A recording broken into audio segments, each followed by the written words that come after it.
लंबे बालों वाली सिंड्रेला। बहुत समय पहले की बात है। एक गांव से सटे जंगल में चुड़ैल रहा करती थी।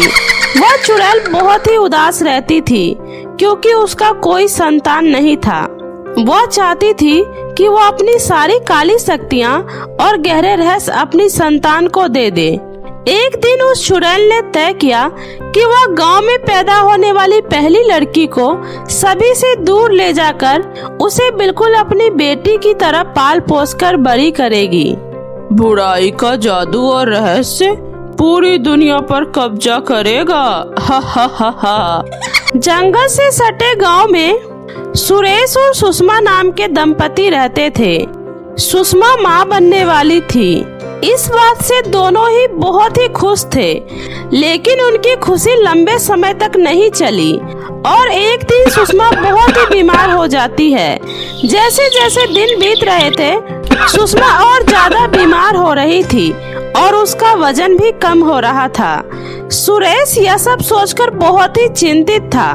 सुरेश ने सुषमा का बहुत इलाज करवाया, लेकिन वह ठीक नहीं हो पा रही थी। काफी इलाज कराने के बाद थक हार कर सुरेश एक बाबा से मिला और उन्हें अपनी सारी परेशानी बताई। यह सब सुनकर बाबा कहते हैं, मैं तुम्हारी समस्या समझ चुका हूँ। तुम्हारी पत्नी की बीमारी का इलाज चुड़ैल के बगीचे में लगी जड़ी बूटी से ही हो सकता है।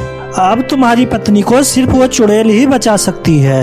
साधु की बात सुनकर सुरेश हिम्मत जुटाकर चुड़ैल के घर पहुंच जाता है और चुड़ैल का दरवाजा खटखटाने लगता है। सुरेश बहुत देर तक दरवाजा खटखटाता है। थोड़ी देर बाद चुड़ैल बाहर आती है।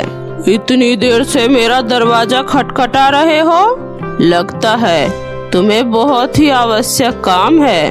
हाँ, आप सही कह रही हो। मेरी पत्नी बहुत बीमार है और उसकी हालत दिन बर दिन खराब होती जा रही है। मैंने सुना है उस बीमारी का इलाज सिर्फ आपके पास है। क्या आप अपने बगीचे की मुझे जड़ी बूटी दे सकते हो? ठीक है, परंतु मैं तुम्हारी मदद क्यों करूं? देखिए चुड़ैल जी, मैं बहुत परेशान हूँ। मेरी पत्नी गर्भवती है। मैंने अगर उसका सही समय से इलाज नहीं करवाया तो मैं अपने पत्नी और बच्चे को दोनों को खो दूंगा। सुरेश की बात को सुनकर चुड़ैल अपना मन बदल लेती है और वह उसकी मदद करने का फैसला करती है। ठीक है, तुम बहुत परेशान हो, इसलिए मैं तुम्हारी मदद करूंगी। इतना बोलकर चुड़ैल सुरेश को जड़ी बूटी दे देती है। इस जड़ी बूटी को थोड़ा थोड़ा करके तुम अपनी पत्नी को रोज खिलाना, वह धीरे धीरे करके ठीक हो जाएगी। जड़ी बूटी लेकर सुरेश बहुत ही खुश हो जाता है और वह जड़ी बूटी लेकर अपने घर आ जाता है। उसके बाद सुरेश जड़ी बूटी अपनी पत्नी को रोज खिलाता है। धीरे धीरे करके सुषमा की तबीयत में सुधार आ जाता है। कुछ दिनों बाद चुड़ैल द्वारा दी हुई जड़ी बूटी खत्म हो जाती है और फिर से सुषमा की तबीयत बिगड़ने लगती है और इस बार तो सुषमा की तबीयत और भी अधिक खराब हो जाती है। जब सुरेश को कुछ समझ में नहीं आता तो वह फिर से चुड़ैल से मदद मांगने उसके घर जाता है। चुड़ैल यह बात जानती थी कि सुरेश दोबारा उसके पास जरूर आएगा। देखो सुरेश, मैं तुम्हें वो जड़ी बूटी का बीज दे सकती हूँ। देखो सुरेश, यह वही बीज है जिससे वह जड़ी बूटी तुम अपने घर के आंगन में उगा सकते हो और यह जड़ी बूटी तुम अपनी पत्नी को खिलाना, तभी तुम अपनी बीवी और बच्चे को बचा सकते हो। परंतु इसमें मेरी एक शर्त है। अगर तुम्हें बेटी हुई तो वह बच्ची को तुम्हें मुझे देना होगा। चुड़ैल की यह शर्त को सुनकर सुरेश को गुस्सा आ जाता है और वह बीज वहीं फेंक कर कहता है, मैं तुम्हारी ये फालतू की शर्त कभी नहीं मानूंगा। ठीक है, तो तुम यहाँ से जा सकते हो। चुड़ैल की बात को सुनकर सुरेश दुखी होकर घर वापस आ जाता है और वह अपनी पत्नी को इस बारे में कुछ भी नहीं बताता है। जैसे जैसे दिन बीतता जा रहा था, सुरेश की पत्नी की तबीयत और भी ज्यादा खराब होती जा रही थी। सुरेश की रातों की नींद उड़ गई थी। वह सोच में पड़ जाता है, अगर उसने चुड़ैल की बातें नहीं मानी तो वो अपनी पत्नी और बच्चे दोनों को खो देगा। और अगर वो चुड़ैल की शर्त मान लेता है और अगर उसे बेटा पैदा होता है तो वो अपनी पत्नी और बेटे के साथ अपने आगे का जीवन हंसी खुशी से बिता सकता है। यह सब सोचकर सुरेश अपना मन बना लेता है और चुड़ैल के घर पर पहुंच जाता है और वो चुड़ैल की शर्त को मानकर चुड़ैल से वो बीज लेकर अपने घर आ जाता है और उस बीज को अपने आंगन में लगा देता है। वह बीज बहुत ही जल्दी उग जाता है, जिससे जड़ी बूटी तोड़कर सुरेश अपनी पत्नी को खिलाता है। कुछ ही दिनों बाद उसकी पत्नी सुषमा बिल्कुल ठीक हो जाती है और कुछ ही समय में वह एक प्यारी सी बच्ची को जन्म देती है। उसी दिन उस राज्य में एक उत्सव मनाया जा रहा था।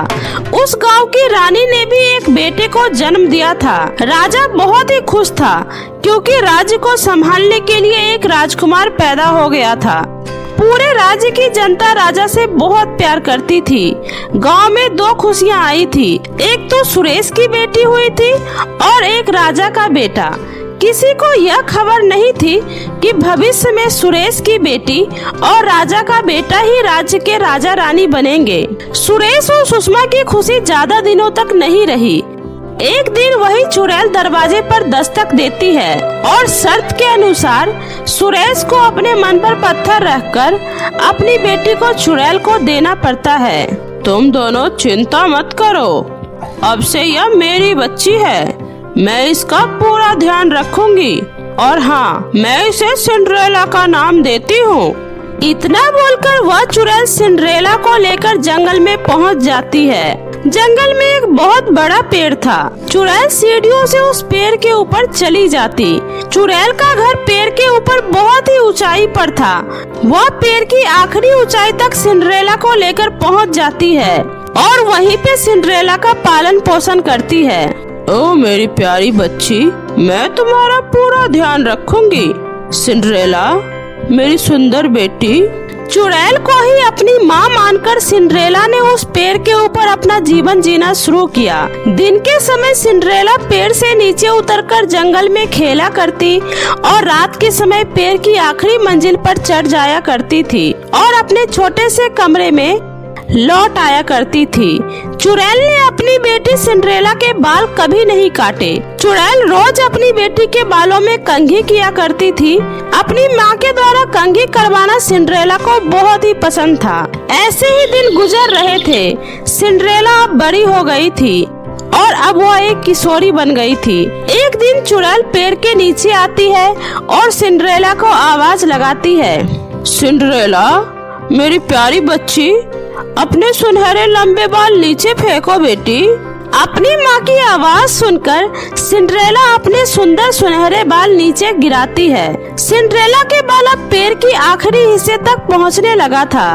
यह देखकर चुड़ैल पेड़ के ऊपर चढ़ती है और आखिरी मंजिल पर चढ़कर वह जादुई कुछ शब्द बोलती है, जिससे वहाँ बनी हुई सीढ़ियाँ हमेशा के लिए खत्म हो जाती है। दुनिया की कोई भी काली शक्तियाँ इन सीढ़ियों को कभी वापस नहीं ला सकती। हा हा हा हा। सिंड्रेला यह सब अपनी आँखों से देख रही होती है और वह यह समझ जाती है कि अब वह उस पेड़ के नीचे कभी नहीं जा सकती। अब चुड़ैल पेड़ से नीचे उतरने के लिए सिंड्रेला के बालों का प्रयोग करती और शाम को पेड़ के ऊपर चढ़ने के लिए वह सिंड्रेला को आवाज लगाती। सिंड्रेला, तुम्हारे बाल नीचे करो बेटा, तुम्हारी माँ आई है। अपनी माँ की आवाज सुनकर सिंड्रेला अपने बाल नीचे फेंकती और चुड़ैल सिंड्रेला के बालों के सहारे ऊपर चढ़ जाती। एक दिन चुड़ैल सिंड्रेला के बालों में कंघी कर रही होती है। तभी सिंड्रेला कहती है, माँ, तुम मुझे कभी नीचे क्यों नहीं जाने देती हो? तुमने मुझे पेड़ के ऊपर क्यों रखा हुआ है? मेरी प्यारी बेटी, मैं तुमसे बहुत प्यार करती हूँ, इसलिए मैं तुम्हें इस दुनिया की बुराइयों से बचाना चाहती हूँ। इतना कहकर चुड़ैल सिंड्रेला को समझाती है और सिंड्रेला उस पेड़ के ऊपर अकेले ही रहने लगती है। वह खिड़की पर बैठ जाया करती और गाना गाती। जो भी पक्षी उसके आसपास आते वह उससे बातें करती। ऐसे ही सिंड्रेला अपना पूरा दिन बिताया करती थी। यहाँ दूसरी तरफ जो बच्चा सिंड्रेला के पैदा होने के वक्त ही पैदा हुआ था वह भी बड़ा हो गया था और उस राज्य के राजा बूढ़े हो गए थे। मैं चाहता हूँ अब मेरा बेटा मेरा शासन संभाले और शादी कर कर पूरे राज्य को संभाले। आसपास के सभी राज्य की बहुत सी राजकुमारियां राजकुमार से मिलने आया करती थी, लेकिन राजकुमार को कोई भी राजकुमारी उसकी पत्नी के रूप में नहीं पसंद आई। एक दिन राजकुमार अपनी पत्नी को ढूंढने के लिए लंबी यात्रा पर निकल जाता है।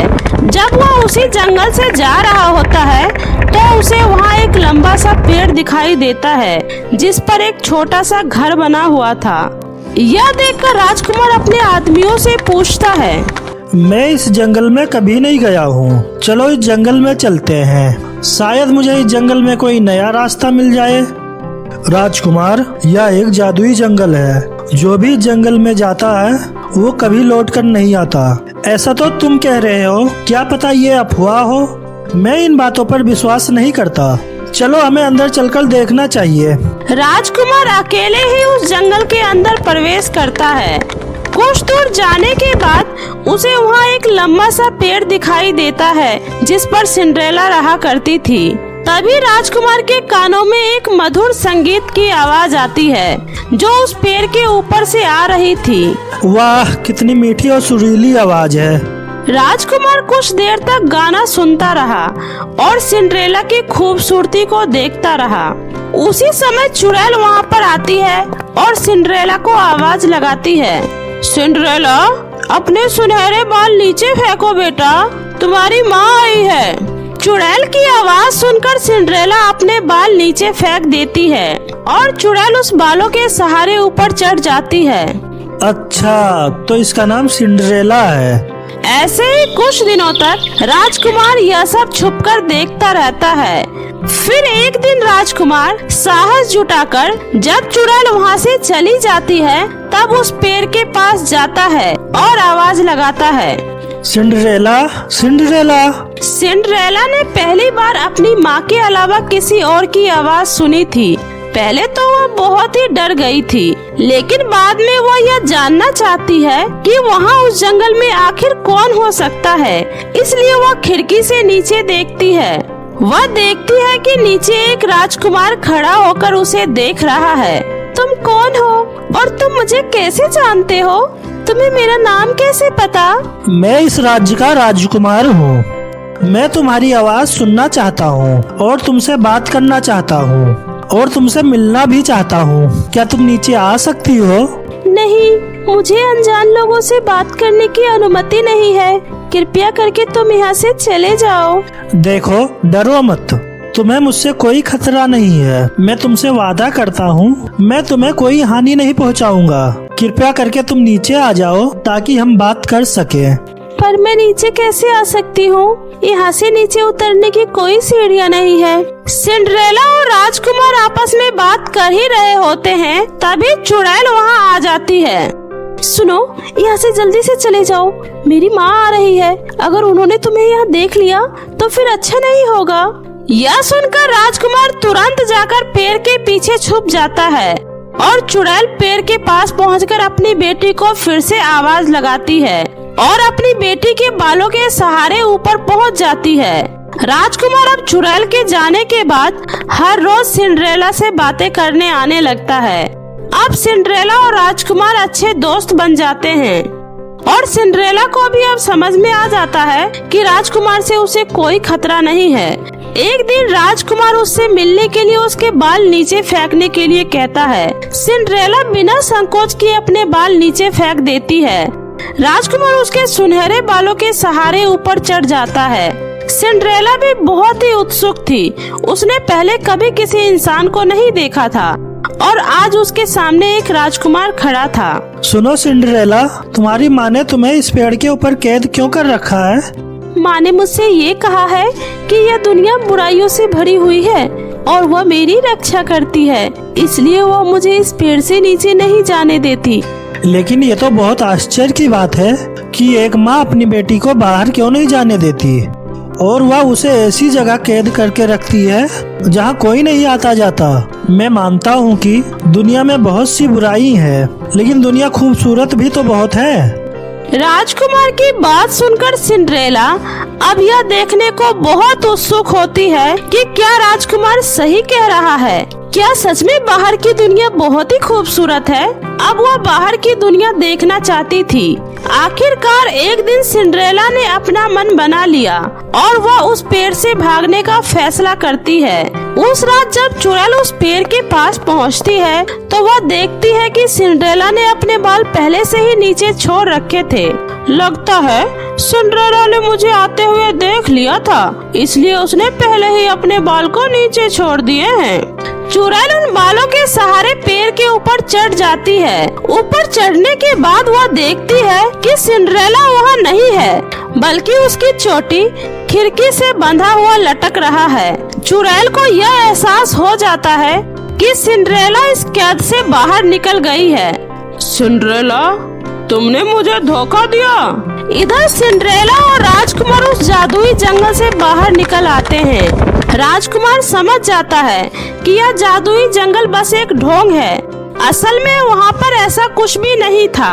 यह सब उस चुड़ैल का किया धरा था ताकि उस जंगल में कोई जाकर सिंड्रेला को देख न सके। कुछ ही देर बाद राजकुमार सिंड्रेला को लेकर महल में आ जाता है और अपने माता पिता के पास जाता है। जब वो अपने माता पिता के पास जाता है तो वो उन्हें बिल्कुल स्वस्थ दिखाई देते हैं। तभी राजा उसे बताता है कि उसे गांव के एक किसान ने कुछ जड़ी बूटियां खाने को दी थी, जिसे खाकर वो बिल्कुल स्वस्थ हो गए। यह सुनकर राजकुमार बहुत ही खुश होता है और उस किसान का धन्यवाद करने सिंड्रेला के साथ उसके घर जाता है। वह किसान कोई और नहीं बल्कि सिंड्रेला के असली माता पिता सुरेश और सुषमा ही थे। सुषमा सिंड्रेला के सुनहरे बाल देखकर उसे पहचान लेती है और उसे गले से लगा लेती है। उसके बाद सुरेश और सुषमा उन्हें सारी कहानी बताते हैं कि कैसे बचपन में चुड़ैल ने उसे सिंड्रेला को अलग कर दिया था। सारी सच्चाई जानने के बाद सिंड्रेला सुषमा को गले से लगा लेती है। इसके बाद राजकुमार और सिंड्रेला का विवाह हो जाता है और वह दोनों हंसी खुशी से रहने लगते हैं। और इधर पेड़ के ऊपर फंसी हुई चुड़ैल को राजा बंदी बना लेता है और उसे हमेशा के लिए उसी पेड़ के अंदर कैद कर दिया जाता है और उस पेड़ के चारों तरफ अपनी सैनिक तैनात कर देते हैं ताकि वह चुड़ैल वहाँ से भाग न सके। चुड़ैल के साथ साथ उसकी सारी बुराइयां वहीं खत्म हो जाती है।